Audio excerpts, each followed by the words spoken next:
هل تعلم إن ماتش النادي الأهلي مع نادي الجونة في دور ال16 من كأس مصر كان حدث تاريخي بكل المقاييس؟ الأهلي كسب الجونة 13-0، وده مش بس فوز كبير، ده أكبر نتيجة في تاريخ الكرة المصرية كلها.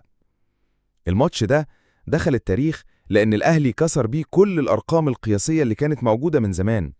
أولهم رقم الزمالك لما كسب التاج الملكي سنة 1929 في كأس مصر ب11-0، وكمان كسر رقم المصري البورسعيدي اللي كسب بني سويف في الدوري سنة 1964 بنفس النتيجة 11-0.